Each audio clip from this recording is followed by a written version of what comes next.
Сәлеметсіңдер ме балалар? 6 бөлім атақты тұлғалар. Сабақтың тақырыбы тұңғыш ұстаз. Сабақтың мақсаты Ыбырай Алтынсарин туралы мәліметпен танысу. Тірек сөздерді пайдаланып мәтін құру. Оқыған мәтін бойынша сұрақ құрастыру. Жаңа сөздер: ұстаз, учитель, преподаватель, наставник. Жаңалық, новость, әңгіме, рассказ, жеке, отдельный, личный. Балалар, жаңа сөздерді менімен бірге қайталаңдар. Ұстаз, жаңалық, әңгіме, жеке.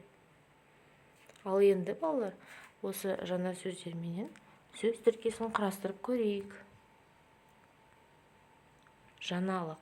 Қандай жаңалық? Жақсы жаңалық. Қандай әңгіме?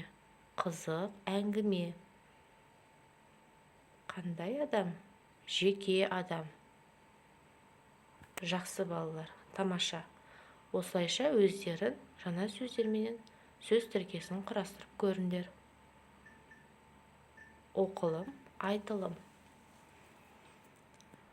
Ыбырай Алтынсарин тұңғыш ұстаз. Ол балаларға арнап көп әңгіме жазған. Ол кісі балалар әдебиетінің атасы. Торғай қаласында мектеп ашқан. Қостанай облысы Арқалық қаласындағы Ыбырай Алтынсариннің мемориалдық музейі бар.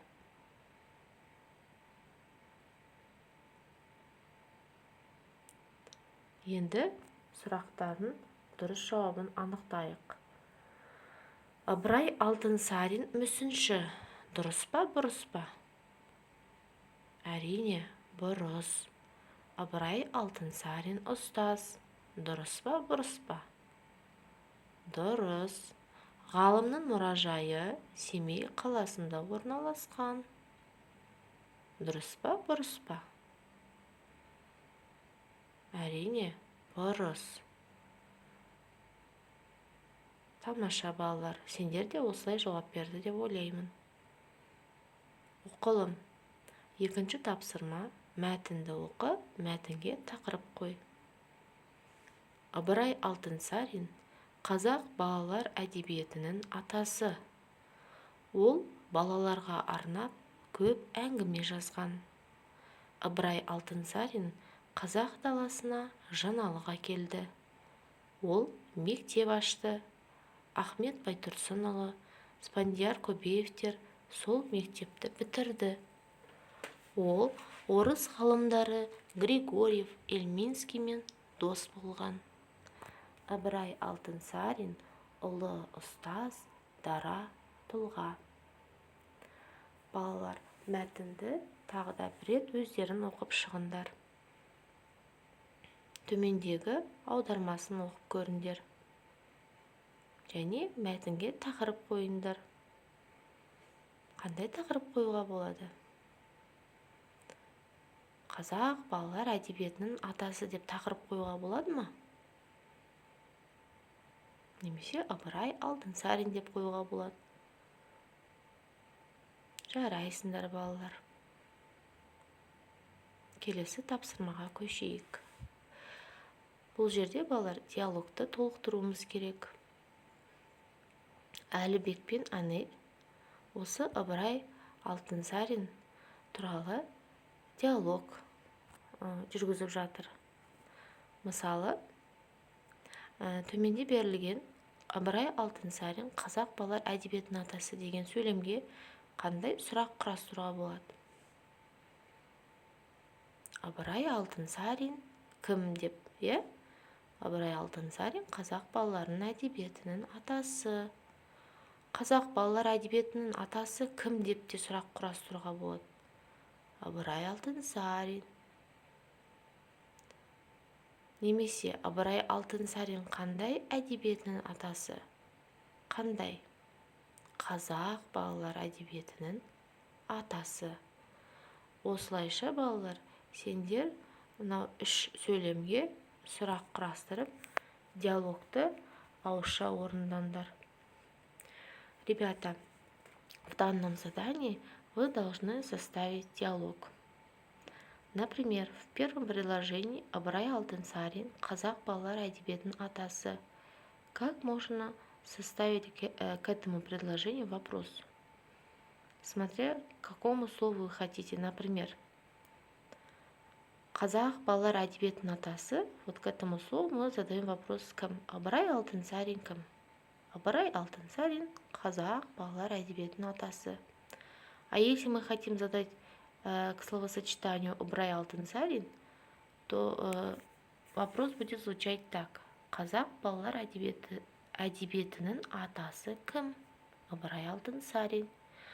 А если мы хотим задать вопрос к словосочетанию қазақ балалар, то вопрос будет звучать так. Ыбырай Алтынсарин қандай әдебиетінің атасы? Вот таким образом вы должны составить остальные вопросы и устно прочитать мне этот диалог. Тапсырма түсінікті деп ойлаймын, келесі тапсырма. Бұл жерде тірек сөздерді пайдаланып, мәтін құрастыруымыз керек. Тірек сөздер Ыбырай Алтынсарин, оның, балаларға, ашқан, ол, ұстаз, әңгіме, мектеп, дара. Ал енді төменде берілген сызбаға қараймыз. Бірінші ол бастауыш. Бастауыш это подлежащее сөйлемнің құрылымы. Бірінші бастауыштан басталады. Ортасында второстепенные члены предложения. Сөйлемнің тұрлаусыз мүшелері болады. Және соңында баяндауыш, сказуемое. А теперь, ребята, можно составить простое, например, предложение. Ол, да, в начале должно быть